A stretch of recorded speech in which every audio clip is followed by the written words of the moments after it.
말씀의 은혜가 되시기를 바랍니다. 오늘 읽어드린 본문 말씀은 역대상하 중에 맨 마지막의 말씀입니다. 보통 사무엘서와 열왕기서에 나오는 내용과 역대기에 나오는 내용이 약 50%가 겹쳐지기 때문에 많은 성도들이 역대기를 잘 읽지 않습니다. 똑같은 내용이 반복된다는 생각 때문에요. 또 뿐만 아니라 역대기는 맨 앞에 9장에 걸쳐서 족보가 나옵니다. 무려 9장. 이름도 생소한, 그리고 발음도 잘 되지 않는 이스라엘 사람들의 이름이 계속해서 이어지는데 9장에 걸쳐서 이어지기 때문에 많은 사람들이 역대기를 읽으면서 처음부터 지쳐버리는 경향이 있습니다.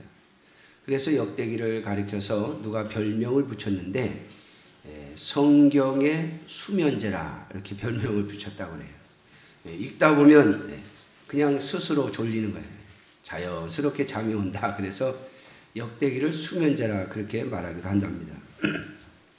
근데 역대기는 분명한 목적을 가지고 쓰여졌고, 특별히 역대기는 이스라엘 백성들이 바벨론 포로에서 돌아와 가지고 가나안 땅에 다시 와서 예루살렘 성전을 건축하고 예루살렘 성을 회복시킨 다음에 하나님께서 곧 다윗과 같은 그런 다윗과 같은 왕, 다시 말하면 메시아를 보내 가지고 이스라엘을 다윗 왕의 시대와 같이 초강대국으로 만들어 주실 것을 기대하면서 예루살렘에 들어와서 무너진 성을 수축하고 성전을 다시 회복시키고, 그리고 살아가던 이스라엘 백성들이 그 세월이 100년 좀 지나고 나니까 지쳐버렸어요.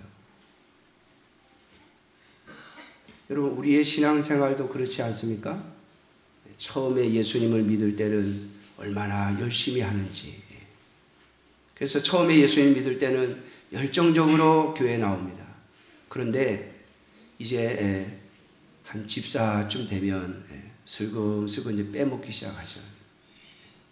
결혼식이 있다고 빼먹고, 바쁜 일이 있다고 빼먹고. 왜 그런가 하면 한번 빼먹어 보니까 별 일이 없는 거예요. 빼먹었을 때 많이 다리가 하나 부러진다든지, 저희 아버님처럼 11조를 안 냈더니 그냥 혹이 하나 생겨가지고 수술을 하는 바람에 11조에 한 10배를 잃어버렸다든지, 그런 일이 그냥 확 생겨버리면은 잘 지킬 텐데, 이거 한번 빼먹어도 별 일이 없거든요. 그러니까 점점 신앙의 연조가 높아갈수록 그 신앙의 강도는 오히려 줄어들어가는 경향이 있습니다. 물론 다 그런 건 아니겠습니다만은, 이스라엘 백성들도 처음에 바벨론에서 돌아올 때 그들이 시편에 보면 꿈꾸는 것 같았다 그렇게 고백하고 있습니다. 마치 꿈을 꾸는 것처럼 이게 생이야 꿈이야, 어떻게 이런 일이 있을 수 있느냐. 이 거대한 바벨론 제국 아래 사는 우리가 어떻게 가나안 땅으로 다시 돌아갈 수 있느냐라고 생각하면서 하나님을 찬송하고 노래를 부르며 기쁜 마음으로 예루살렘에 돌아와서 예루살렘의 성전을 건축하고 또 성을 수축하는 일을 끊임없이 해가면서 그들은 많은 기대와 소망 가운데 부풀었습니다. 그런데 세월이 지나가면서 별 변화가 없는 시대가 온 거예요. 그랬을 때 이스라엘 백성들이 지쳐 있으면서 그들이 생각하기를, 과연 하나님의 약속이 이루어질 것인가? 과연 하나님이 말씀하신 대로 될 것인가? 라고 하는 생각을 하게 되었습니다. 주변을 보니까 거대한 페르시아, 오늘 여기 본문에 나오는 바사가 바로 페르시아 제국을 말하는 겁니다. 이 페르시아 제국은 너무나도 든든하고 너무나도 강력해서 오늘 여기 고레스 왕이 말하는 것처럼 세상 만국을 다 차지한 것처럼 보이는, 그래서 이 페르시아 주변에 이 유프라테스 강 그 주변에 주변에 많은 넓은 지역을 다 차지하고 있는 이 페르시아는 도저히 무너지지 않을 것 같고 절대적으로 흔들리지 않을 것처럼 보이는 그러한 시대를 이스라엘 백성들은 살아가고 있었습니다. 그러한 이스라엘 백성들에게 하나님은 하나님이 약속하신 것을 반드시 이루시며 하나님의 약속은 결코 무너지지 않았고 하나님께서 정하신 때가 되면 그 약속을 이루실 것이라고 하는 메시지를 전하기 위해서 역대기는 기록이 되어 있습니다.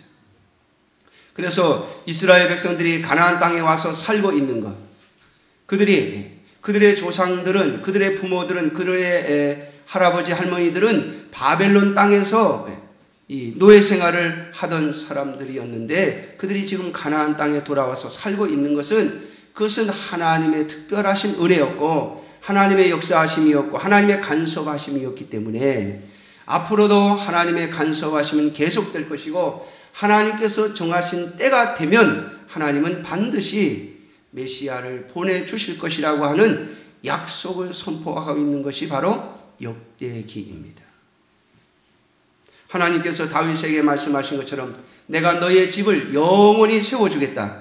너의 집에서 왕위가 끊어지지 않겠다. 너의 후손으로 내가 영원한 왕조를 세우겠다고 하신 그 하나님의 약속이 결코 취소되거나 무너지지 않았음을 다시 한번 강조하면서 선포하고 있는 말씀이 바로 역대기입니다. 그래서 이 역대기의 마지막에 오늘 본문은 그 증거를 대고 있습니다. 오늘 22절에 보니까 바사의 고레스 왕 원년에 여호와께서 에레미야의 입으로 하신 말씀을 이루시려고. 여러분, 이스라엘 백성들에게 하나님께서 에레미야 선지자를 통해서 너희가 바벨론에서 70년 동안 포로 생활을 할 것이고 다시 70년 후에는 내가 내 백성을 다시 가나안 땅으로 예루살렘으로 돌려보내시겠다고 약속을 하셨습니다. 그런데 이 바벨론 땅에 살고 있던 백성들의 입장에서는 그것이 절대 이루어질 것 같지 않았어요. 왜냐하면 바벨론이라고 하는 나라는 지금도 우리가 알고 있을 정도로 거대한 제국이었기 때문에 그렇습니다. 그런데 그 무너지지 않을 것 같은 제국이 고레스 왕에 의해서 무너지고 새로운 나라 페르시아가 세워진 것입니다. 그 일이 바로 하나님의 손에서 이루어진 것임을 오늘 본문은 우리들에게 가르쳐주고 있습니다.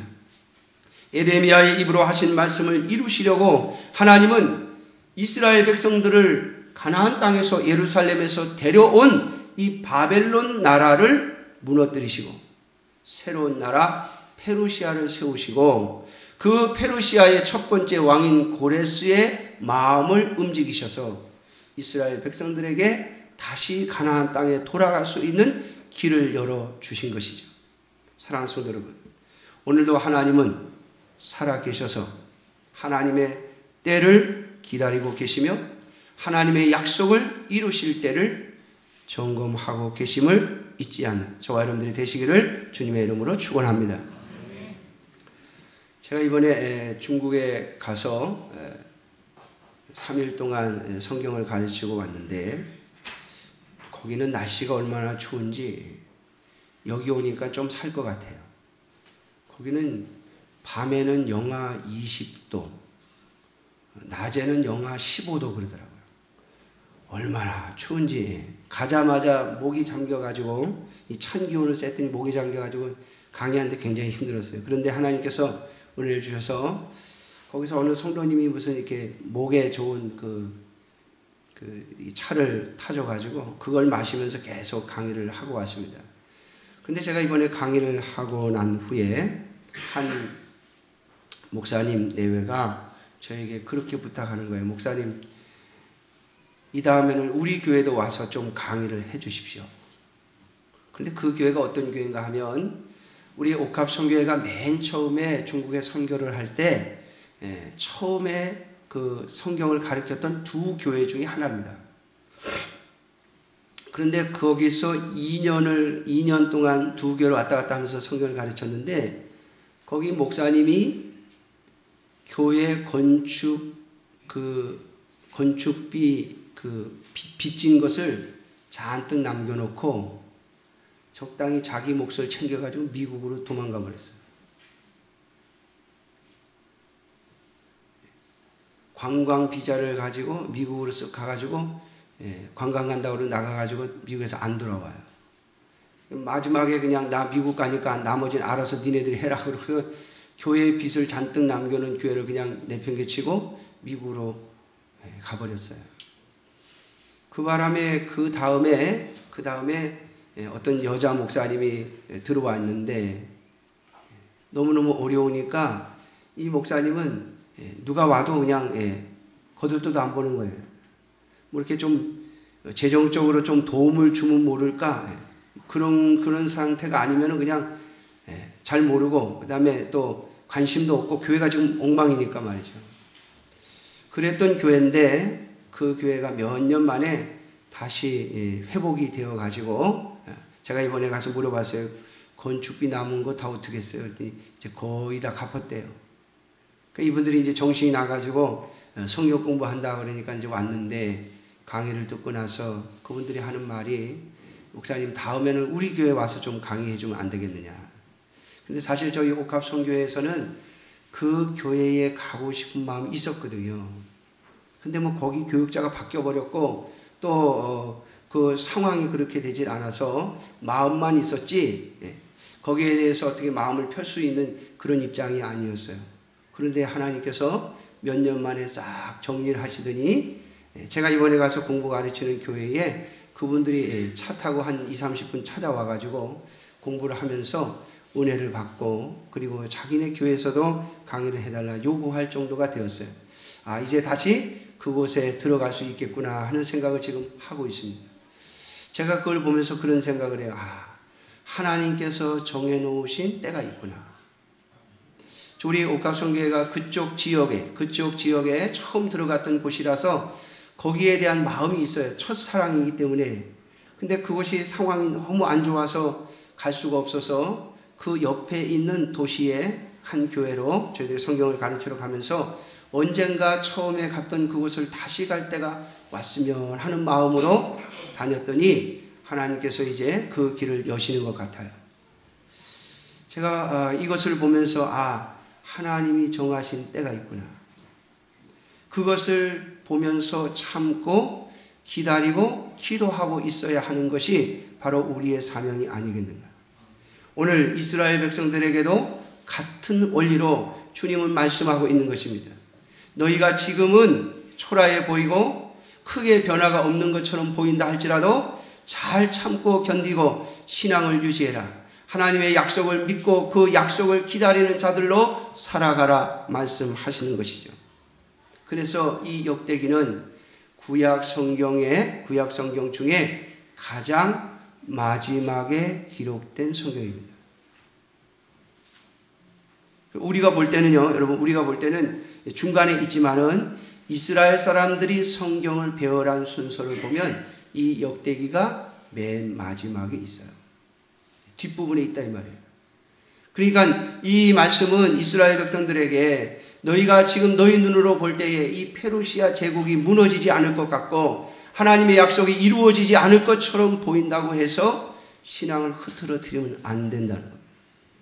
하나님은 반드시 그 약속을 지키실 것이며 하나님께서 약속하신 메시아는 반드시 올 것이다 라고 하는 약속의 말씀을 내포하고 있는 성경입니다. 여러분, 이 주님의 약속이 이스라엘 백성들에게 주었던 이 약속이 언제 이루어졌습니까? 바로 예수님께서 이 땅에 오심으로 이루어졌습니다. 그래서 갈라디아서 4장 4절에서 5절 말씀을 보면 때가 참에 하나님께서 하나님의 아들 예수 그리스도를 이 땅에 보내셨다고 말씀하고 있습니다. 사랑하는 성도 여러분, 하나님은 하나님께서 정하신 때가 있고 하나님께서는 그 때를 기다리고 계십니다. 다시 말하면 오늘 저와 여러분들도 이 하나님의 약속을 믿고 하나님의 살아계심을 믿고 하나님께서 정하신 때를 기다리는 자들로 살아가시기를 주님의 이름으로 축원합니다. 요즘 우리가 사는 시대는요, 우주선을 쏘아서, 우리나라도 이제 우주선 쏠라고 이번에 또 실패했다고 그러죠. 뭐 부품이 하나 문제가 생겨서 언젠가는 내년이라도 꼭 쏘아 올릴 겁니다. 왜냐하면 이제는 우주를 누가 차지하느냐, 하늘을 누가 차지하느냐에 따라서 그 나라의 국력이 달라지는 시대에 우리가 살고 있기 때문에 우리나라도 반드시 인공위성을 쏠 겁니다. 그리고 언젠가 우리나라도 달에도 가보고 또 우주 정거장도 세우고 하는 시대가 올 겁니다. 사랑하는 성도 여러분, 그런 걸 보면 이 세상은 절대 무너지지 않을 것 같고 이 세상은 영원히 갈 것처럼 보이죠. 어떻습니까? 오늘날 우리가 사는 이 시대 속에서 예수 그리스도를 믿지 않고 하나님을 알지도 못하면서 자기 욕심껏 살아가는 많은 사람들이 성공하는 것처럼 보이고 그들이 행복하게 사는 것처럼 보일 것입니다. 그러나 사랑하는 성도 여러분, 분명 주님께서는 우리에게 주신 약속이 있죠. 예수 그리스도께서 이 땅에 다시 오실 것이라는 약속 말입니다. 오늘 역대기를 이 성경을 처음 읽었던, 처음 받았던 성도들은 예수님께서 이 땅에 처음 오실 이 초림의 역사를 기다리면서 그들의 삶을 살아야 했듯이 오늘 저와 여러분들은 예수 그리스도의 재림을 기다리면서 살아야 하는 자들임을 잊지 마십시오. 중국에 보니까 성탄절이라고 가게들마다 트리를 하고 반짝이를 붙여놓고 막 그랬더라고요. 중국도 예수님도 안 믿고 그 나라는 공산주의 국가임에도 불구하고 성탄절이 대단한 날인 것처럼 또 막 요란스러워요. 그런데 여러분, 오늘 저와 여러분들은 이 성탄의 달을 맞이하면서 성탄을 기다리면서 우리가 기다려야 하는 것은 뭡니까? 예수 그리스도의 재림입니다. 예수님께서 약속하신 그대로 이스라엘 백성들 안에 때가 참에 하나님께서 정하신 때에 예루살렘에 오셔서 우리를 위한 구원의 사역을 이루셨듯이 주님은 약속하신 그대로 반드시 우리가 사는 이 땅에 오셔서 심판의 역사를 이루실 것이라는 겁니다. 사랑하는 성도 여러분, 오늘 저와 여러분들이 그것을 믿기에 하나님의 백성으로 하나님의 자녀로 이 땅에서 하나님의 말씀을 붙잡고 바르게 살아가야 하지 않겠습니까? 세상 사람들과 똑같은 원리로 살아가서는 안 되지 않겠습니까?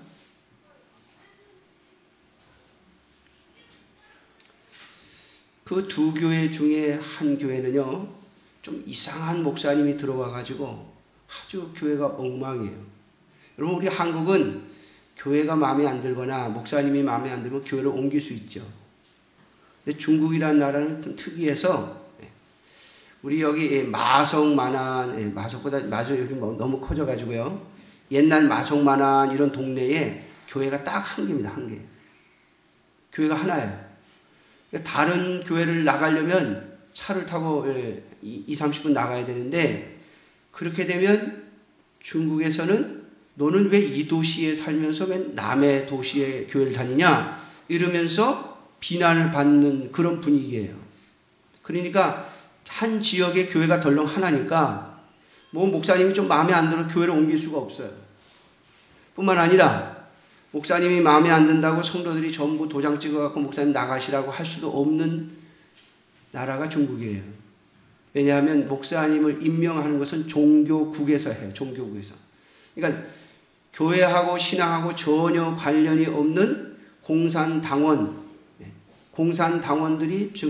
중에 공무원들 중에 종교국에 근무하는 공무원들이 결정권을 갖고 있어요. 그 사람들이 나가라고 하면 나가는 거고 그 사람이 있으라면 있는 거예요.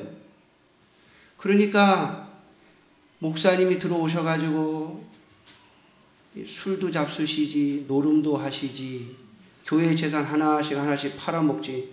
그런데도 나가시라고도 못하고 교회도 못 떠나고 그런 교회가 있어요. 참 제가 들을 때마다 가슴이 아픈데 뭐라고 할 말이 없잖아요. 그래서 제가 그럽니다. 기도해라. 하나님이 역사하시길 기도해야 되지 않겠냐. 그거밖에 없지 않겠냐. 여러분, 한 교회를 하나님께서 돌리셔서 다시 회복시키신 것처럼 그 교회도 하나님이 회복시켜 줄 줄을 믿고 기도하는 성도들이 있다면 하나님은 그 은혜를 베풀어 주실 줄로 믿습니다. 여러분, 오늘 우리도 같은 마음을 가지고 이 땅에서 살아야 하지 않겠는가? 우리가 사는 이 시대는 점점 하나님의 교회들이 힘들어지고 많은 사람들이 교회들에 대하여 실망하고, 얼마 전에 무슨 신문을 보니까 여론조사를 했는데 신뢰가 가는 가장 인기 있는 종교가 천주교고, 두 번째 인기 있는 종교가 불교고, 그 다음에 3위가 기독교래요. 여러분, 우리나라 종교 중에 큰 종교는 이 세 가지밖에 없는데 우리가 3등을 했으면 잘한 겁니까? 이건 꼴등이에요, 꼴등. 저도 마음이 아파요. 그 소문이 어디까지 났는지 중국에서도 다 알아요. 목사님, 한국교회는 이렇다면서요? 요즘 한국교회는 뭐 이러고 싸운다면서요? 요즘 한국교회는 이런 문제가 있다면서요? 아니, 중국에 있는 목회자들이 그걸 어떻게 아는지 말이죠. 요즘엔 인터넷이 무서운 세상이죠. 그 중에 어느 전도사님은 그러더라고요. 목사님, 얼마 전에 KBS 방송국을 보니까 뭐 어떤 교회에서 싸우는 게 나오는데 말이죠. 너무 속상했다고 해요. 여러분, 그렇습니다. 맞습니다. 그것이 우리의 현실인 건 분명합니다. 그러나 여러분, 저와 여러분들의 신앙을 놓치지 않는 주의 귀한 성도들이 되시기를 주님의 이름으로 축원합니다. 하나님은 살아계시며 반드시 심판하실 것이기에 오늘 저와 여러분들이 의지해야 할 분은 오직 예수 그리스도밖에 없음을 믿으시기를 주님의 이름으로 축원합니다. 예수 그리스도께서 이 땅에 다시 오시는 날, 그날 저와 여러분들은 주님 앞에 칭찬을 받고 주님을 찬송하며 하나님의 나라에 들어갈 수 있는 자들이 되어지기를 주님의 이름으로 축원합니다. 제가 이번에 중국에 가서 가르치면서 제가 그래서 예수님 언제 오시는지 아십니까? 그랬더니 한 집사님이 그러더라고요. 목사님, 그걸 어떻게 합니까?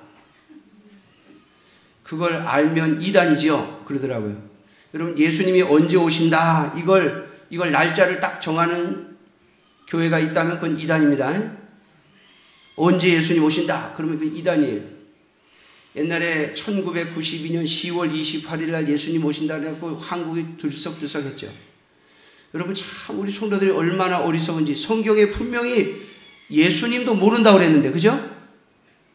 예수님이 알려주시지 않는다고 그랬어요. 근데 10월 28일 날 오신다고 전부들 흰 옷 입고 말이죠. 집에 애는 돌보지도 않고 애들은 어떻게 하는지, 학교도 안 보내고 막 애들 붙잡고 너도 천국 가자 그러고서 막 다 휴고해야 된다고 말이죠. 여러분, 예수님이 오시는 날짜를 딱 정하면 그건 이단입니다. 성경 어느 곳에도 예수님이 오시는 날짜를 일러준 적이 없습니다. 그런데 제가 그 날짜를 알려주겠다고 그러니까 저보러 그러더라고요. 목사님, 이단이에요? 그러더라고요. 제가 그랬어요. 알려줄 테니까 잘 들어봐라. 예수님은 언제 오시냐면 여러분들이 죽고 난 그 다음날 오신다 그랬어요. 여러분, 우리가 죽고 나서 그 다음날 예수님 오십니다. 내가 이 땅에서 생명이 딱 끊어지는 순간 우리의 육신은 잠잘 것이며 예수님이 오시는 날 그 잠에서 깰 것입니다. 여러분, 그 날이 얼마나 길겠어요? 그 잠이 얼마나 길겠어요? 수천 년 갈 것 같습니까? 제가 이번에 강의를 하면서요, 수요일 날 강의 끝나고 나서 너무 힘들어가지고 씻지도 않고 호텔에 들어가서 그냥 딱 누워버렸어요. 한 6시쯤에. 오후 6시쯤에 그냥 딱 누워버렸는데 잠깐 눈 감고 잠깐 누웠다가 씻고 자야지 그러고서 벌써 누웠는데 갑자기 전화가 따라랑 하고 울리는 거예요. 그래서 벌떡 깨가지고 전화를 받으니까 저희 집사람이에요. 당신 뭐해? 이러더라고요. 그래서 목소리가 이상하니까 잤지? 벌써 자? 이러더라고요. 한국에서는 12시 넘어서 전에 자본 일이 없으니까 저희 집사람이 이상해서 물은 거예요. 시간을 보니까 11시 35분이더라고요. 여러분, 잠깐 눈 감았다 떴는데 거의 6시간이 지나갔어요. 5시간 30분이. 전화 받고서 제가 힘드니까 전화 끊어 그러고 딱 끊고요. 다시 잠깐 눈 감았다 떴더니 아침 6시야. 그날은 씻지도 못하고 그냥 잤어요. 그리고 6시 일어나 그때 씻었어요. 여러분, 한 번 눈 잠깐 감았다 뜨니까 6시간씩 지나가더라고요. 여러분, 우리의 육신이 딱 잠드는 순간 예수님 오시면 딱 깨시면 야, 한 수천 년 지났구나 이럴 줄 아세요? 아니요. 딱 하룻밤입니다. 주님이 잠자는 거라고 그랬거든요. 잠자는 거. 제가 경험을 해보니까 13시간을 자도 하룻밤이고 뭐 24시간을 자도 하룻밤이고 가끔 TV에서 보면 이 혼수 상태에 들어가가지고 나중에 깨어난 사람이 수년, 2, 3년 지난 다음에 깨어나고 뭐라 그럽니까? 내가 어제 무슨 일이 있었어 이러잖아요. 그 시간 지나간 걸 전혀 의식하지 못합니다. 마치 같은 원리로 우리의 생명이 딱 끝나면 그 다음날 예수님 오십니다. 그러므로 사랑하는 성도 여러분, 예수님 오시는 날을 준비하며 사세요. 멀지 않습니다. 멀지 않습니다. 2000년이 지나도 예수님이 안 오셨으니 앞으로 2000년이 지난들 예수님 오겠느냐? 여러분 그렇게 말하는 사람이 있는지는 모르겠습니다만 조심하십시오. 주님이 하시면 한순간에 해버리십니다. 믿습니까? 네. 제가 우리 교회 자립을 위해서 기도할 때 어떤 성도님이 저한테 그랬어요. 30년이 지나도 자립이 안 된 교회가 30년이 지난들 자립이 되겠느냐고. 근데 여러분 하나님 앞에 기도했더니 딱 5년 만에 자립했어요. 5년 만에. 사랑하는 성도 여러분, 하나님은 불가능이 없으신 분이신 줄 믿으시기 바랍니다. 그러므로 언제 어느 때 하나님께서 정하신 때가 되면 주님은 반드시 오십니다. 그러므로 그 주님을 바라보면서 우리가 사는 이 세상이 기독교인을 싫어하던, 기독교는 틀렸다고 말하던, 예수님이 언제 오느냐고 비난을 하던 상관없이 우리의 믿음을 지키고 하나님의 약속을 믿고 살아가는 저와 여러분들이 되셔서 언젠가 주님이 오시는 그날에 이렇게 한 해가 지는 것처럼 예수님이 오시는 그날에 우리의 인생이 질 때 주님을 기쁨으로 맞이할 수 있는 저와 여러분들의 믿음 생활이 되어지기를 주님의 이름으로 축원합니다. 기도하겠습니다. 자비로우신 아버지 하나님,